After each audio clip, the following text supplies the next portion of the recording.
Bom dia, paz do Senhor para vocês, meus irmãos, meus queridos. Que saudade de vocês. Mas a gente tem que fazer as coisas tudo quando Deus prepara, né? E hoje Deus está preparando para eu gravar esse estudo, né? Hoje nós vamos estudar segunda carta aos Coríntios, capítulo 1. Amém? Mas primeiro eu te convido a estar orando. Amém? Chamando o Senhor para que o Senhor esteja conosco. Quando eu falo amém, eu estou esperando você concordar comigo e falar amém, que está junto comigo, que está esperando o céu se abrir, que junto comigo você concorda com o que eu estou falando, certo? Então vamos fechar os nossos olhos, vamos falar com o nosso Papai do Céu, aleluia. Papai do Céu, no nome do Senhor Jesus, nós te damos graças, Senhor, por esse momento, Senhor, maravilhoso, na tua presença, Papaizinho.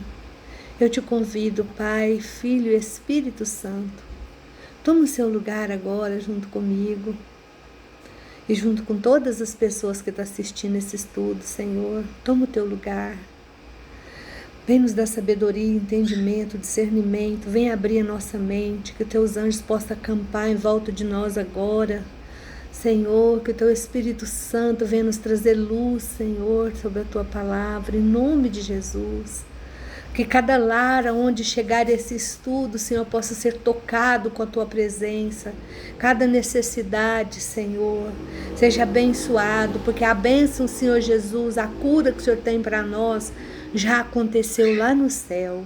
E nós te agradecemos por isso. Oh, Papai, muito obrigado pela tua palavra. Que o Senhor usou o teu Santo Espírito para inspirar as pessoas para escrever, para deixar para nós. Escreve ela nas tábuas de carne do nosso coração. É o que nós oramos e te pedimos no nome do Senhor Jesus. Amém. Glória a Deus.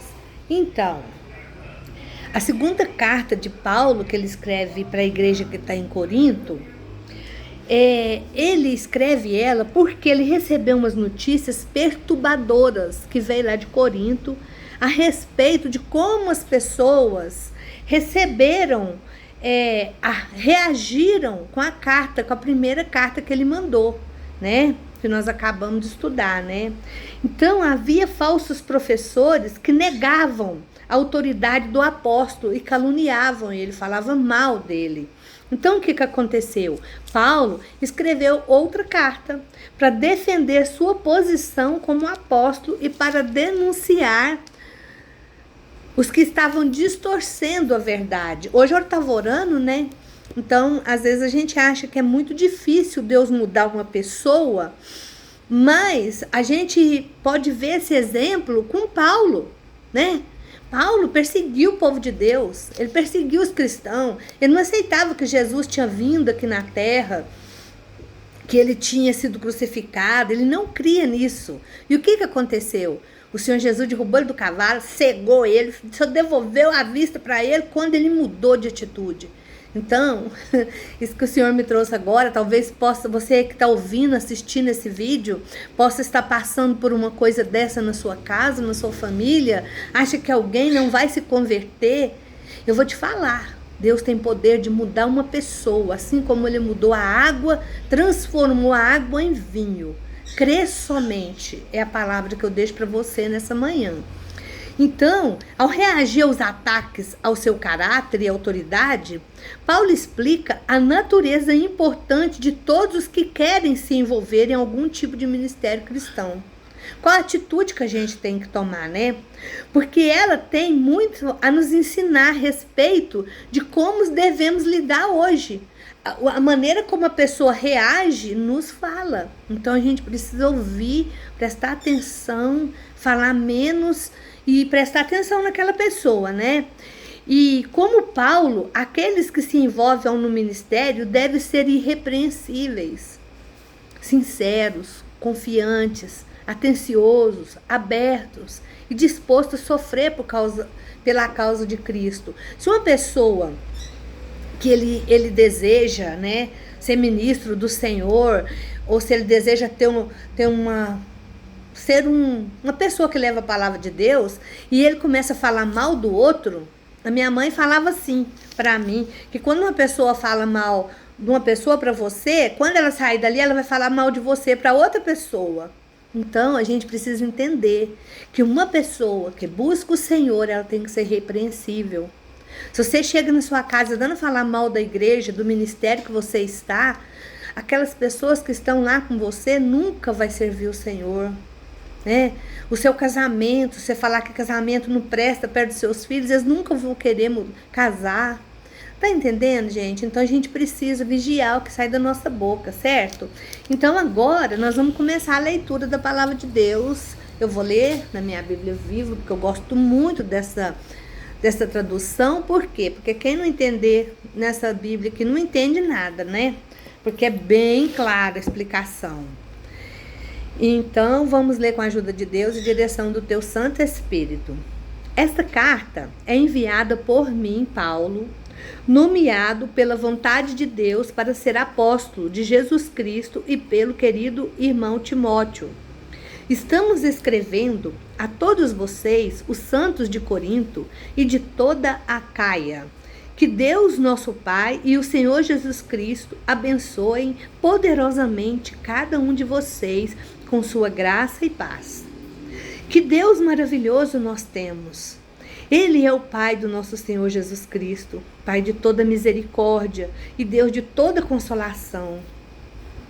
Ele é aquele que tão maravilhosamente nos conforta e nos fortalece nas dificuldades e provações, para que quando os outros estiverem aflitos e necessitados da nossa compaixão e do nosso estímulo, possamos transmitir-lhes esse mesmo consolo que Deus nos deu. Amém? Podem estar seguros de quanto mais suportamos sofrimento por causa de Cristo, mais Ele derramará sobre nós o seu consolo. Amém? Se sofremos, é para levar-lhe o consolo e a salvação de Deus.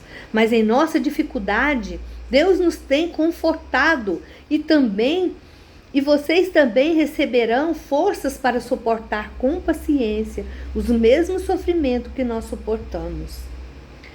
Desse modo, a nossa esperança em relação a vocês está firme, porque sabemos que da mesma forma que vocês participam dos nossos sofrimentos, também participarão do nosso conforto. Glória a Deus! Vocês devem saber, amados irmãos, que passamos por tempos difíceis na província da Ásia.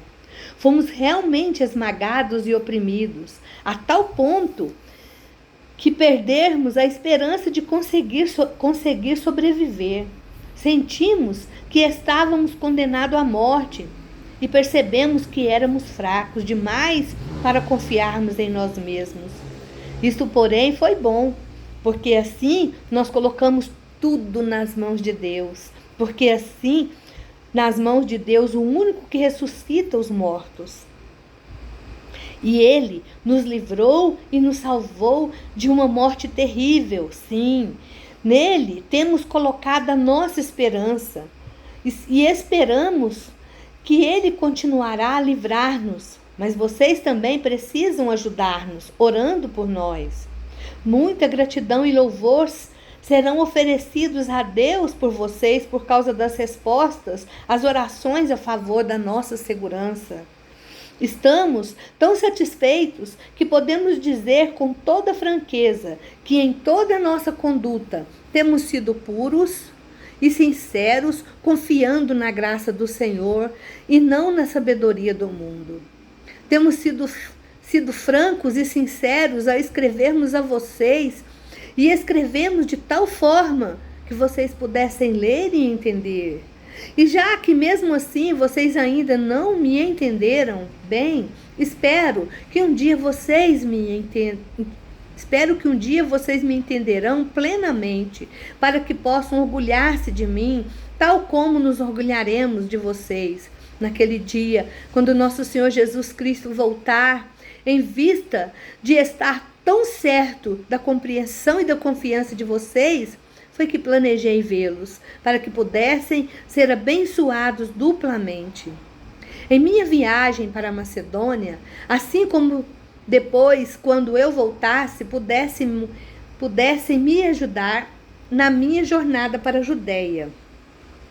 Então poderão estar indagando vocês: por que mudei de plano? Será que eu realmente ainda não me havia decidido? Ou serei eu como um homem no mundo que diz sim, quando na realidade quer dizer não? Nunca. Tão certo como Deus é fiel, eu não sou esse tipo de pessoa. Meu sim quer dizer sim.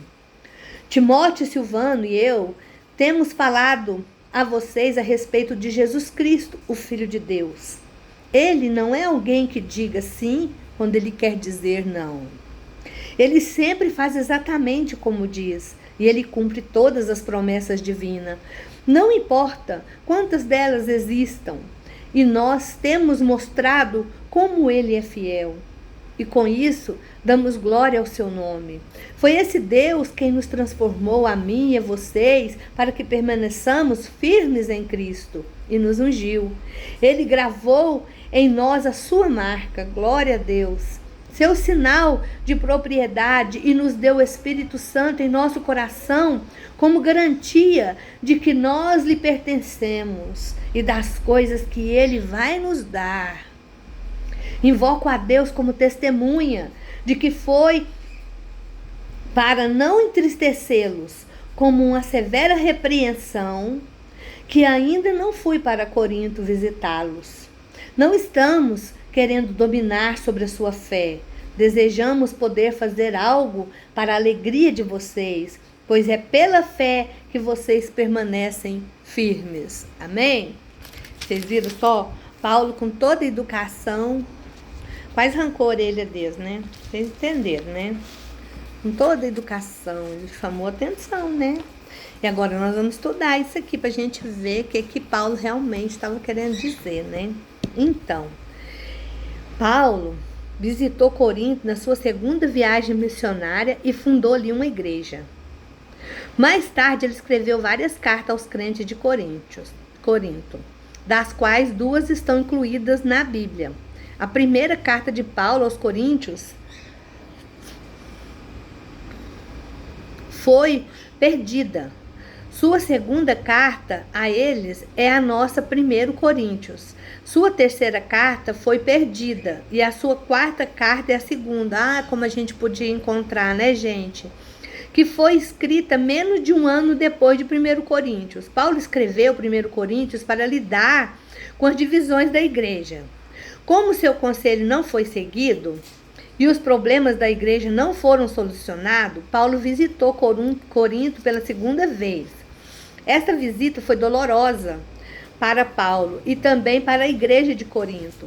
Ele planejou então uma terceira visita, mas adiou-a e, em vez de visitar a cidade, escreveu 2 Coríntios. Depois de escrever essa carta, Paulo visitou Corinto ainda uma vez.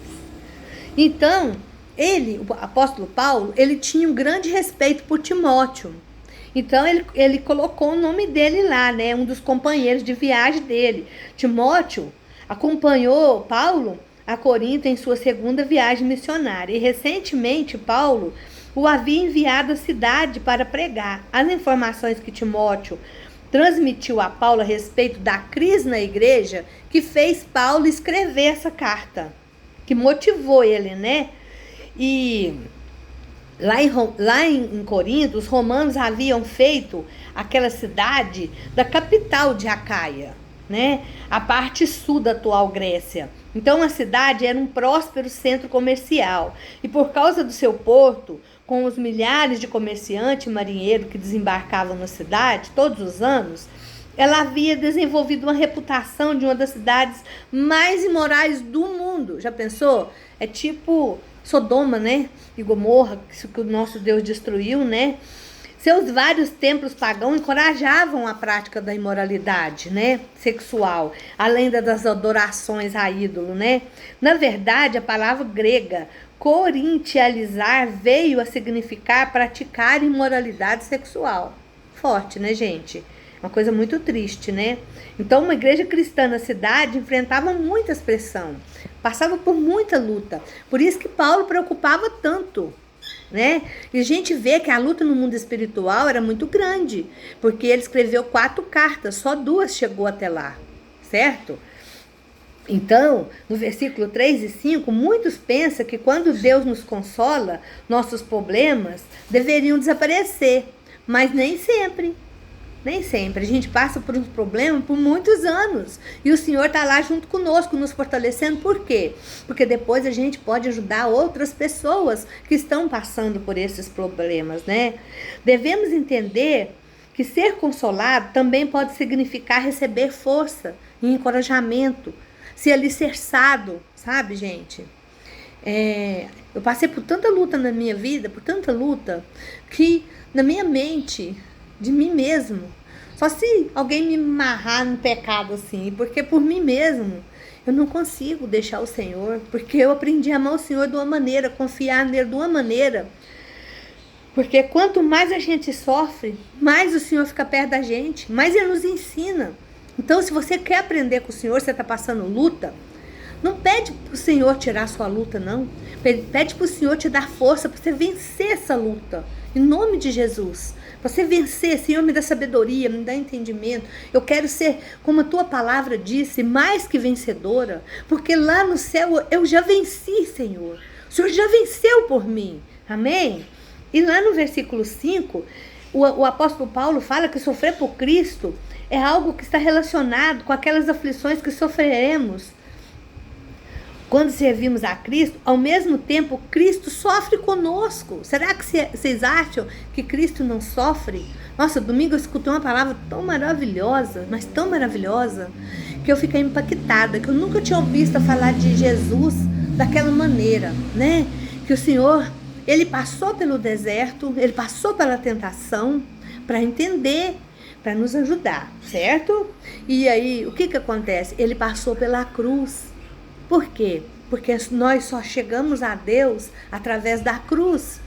E se nós não pegar a nossa cruz e seguir o Senhor, nós não vamos nunca ver Ele novamente, face a face, olhar nos olhos do Senhor.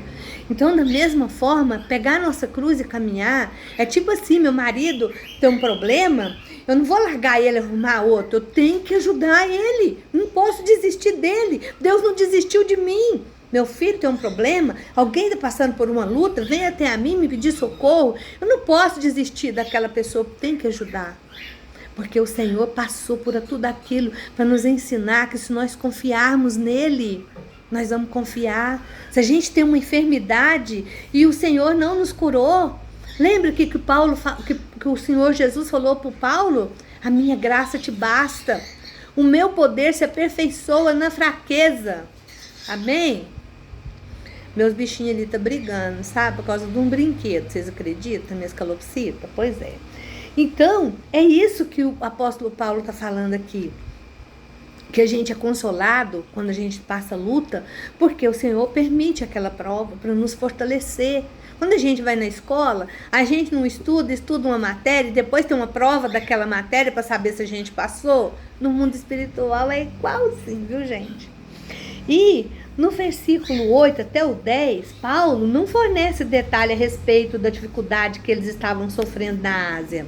Embora seus relatos das 3 viagens missionárias registrem muitas situações difíceis que eles enfrentaram, ele escreve o que eles sentiram quando pensaram que iriam morrer e perceberam que não podia fazer nada pela sua própria salvação.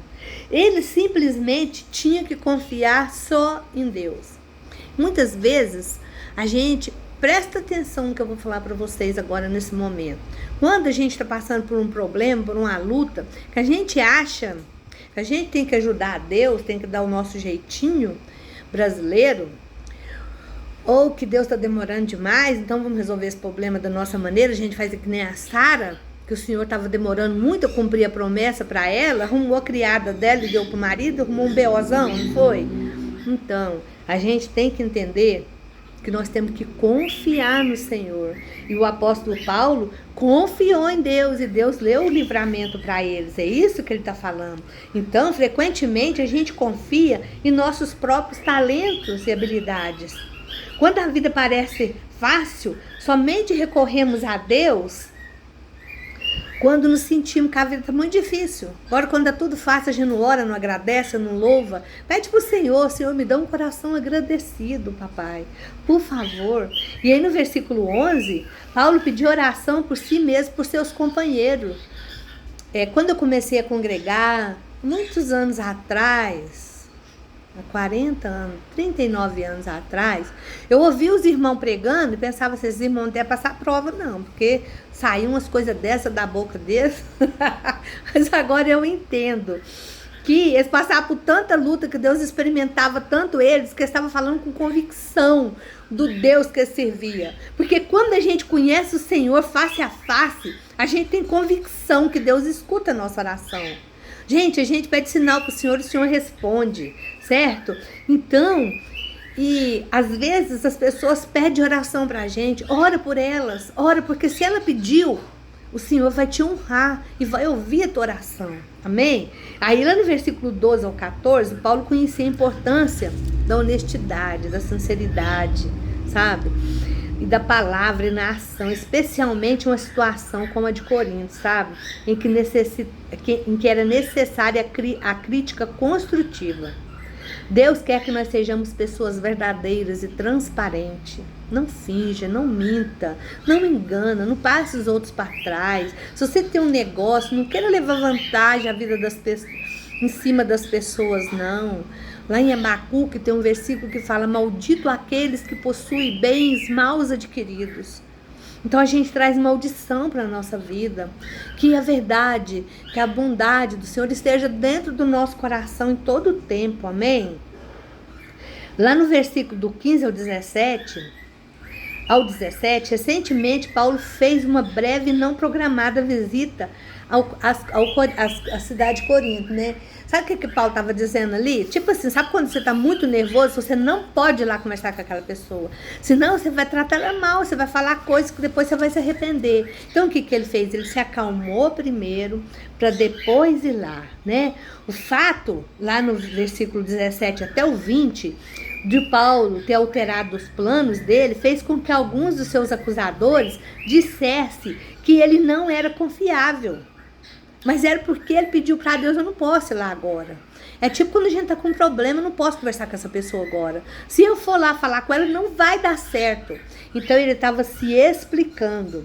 Então, em vez de Paulo se defender, ele lembrou aos coríntios, sabe, da fidelidade de Deus. Não há nenhum tipo de má fé em Deus. Então, quando Deus não permite alguma coisa, é porque é para o nosso bem.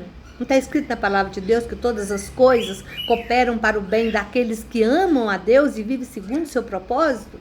Então, quando a gente vai fazer uma coisa que Deus não permite, Ele está nos livrando. É um livramento. Gente, eu aprendi tanto a viver disso, nesse modelo. Tipo assim, uma cliente marca o horário. Aí ela não vem me dar o boa. Fala: nossa, Deus preparou um momento de descanso para mim. Glória a Deus. Eu vou sair, não deu certo? Então eu não vou. Então é isso que a gente tem que fazer. Deus não permitiu. Então quando Ele permitir, vai dar certo. Amém? E aqui do versículo 21 ao 22, o Espírito Santo garante que pertencemos a Deus e que receberemos todo o seu benefício. Isso é o selo da promessa. O Senhor nos selou. E o Espírito Santo mora conosco. Uma pessoa que conhece a palavra de Deus, que se diz ovelha do Senhor, que se diz que o Senhor é o seu pastor, ele tem que entender que o Espírito Santo é que governa ele. E se ele estiver fazendo alguma coisa errada e o Espírito Santo não chamar a atenção dele, tem alguma coisa errada com a vida espiritual dele. Gente, porque eu sirvo a Deus há muitos anos. Se eu até falar uma palavra assim, na mesma hora o Espírito Santo me corrige. Uai, irmã, o que é isso? Então, gente, esse Espírito Santo que o Senhor deu é para confirmar que o nosso Senhor Jesus Cristo, nós aceitamos Ele como o nosso único suficiente Salvador, que está na nossa vida, e Ele é um preâmbulo de uma primeira parcela de benefícios da vida eterna. Glória a Deus. Então, quando a gente fala com o Senhor e quando a gente faz alguma coisa, o Espírito Santo logo nos mostra. Lá no versículo 23, a igreja de Corinto escreveu a Paulo fazendo perguntas a respeito da fé deles. Está escrito lá em 1 Coríntios 7:1, a resposta acerca de casamento, né? E em resposta, Paulo escreveu a carta que foi chamada de 1 Coríntios, mas a igreja não conseguiu as instruções de Paulo. Paulo planejou visitá-los outra vez, mas em vez disso escreveu uma carta que trouxe tristeza para eles. Isso está escrito no capítulo 2 Coríntios, capítulo 7, versículo 8 ao 9. Mas também fez com que eles mudassem seus hábitos. Ele não desejou fazer a visita e repetir o mesmo conselho para os mesmos problemas. Ele escreveu emocionada carta para incentivá-los a seguir o conselho que ele já havia dado nas cartas anteriores, né? E aí no versículo 24, né? O apóstolo Paulo fala, não que tenhamos domínio sobre a fé de vocês, né? Então ele quis dizer, estar em pé ou permanecer firme na fé não é maneira de ser salvo, mas as evidências de que a pessoa está realmente comprometida com Jesus, a persistência não é uma maneira de conquistar a salvação. Porque a salvação é uma dádiva, é a graça do Filho de Deus. A gente não tem que ficar esforçando, indo de a pé, ficar de joelho e de subir uma escada de joelho. Não, o Senhor Jesus deu a vida, Ele já pagou as nossas dívidas. Então Ele quer apenas que a gente confie nele. O resultado adicional de uma vida verdadeiramente comprometida e devotada com o Senhor muda. Quando o Senhor começa a reinar na nossa vida, a gente muda a maneira de falar, de pensar, de agir, de vestir. Como que eu falo para vocês? Dá para perceber, é perceptível, qualquer pessoa percebe. Então é isso que Paulo está falando. Então amanhã, se Deus quiser, em nome de Jesus, se o Senhor preparar, porque eu aprendi que tudo é quando o Senhor prepara, nós vamos estudar o capítulo 2, amém? E eu desejo que vocês tenham uma ótima tarde, que Deus abençoe vocês poderosamente, fica com Deus, a paz do Senhor Jesus, amém?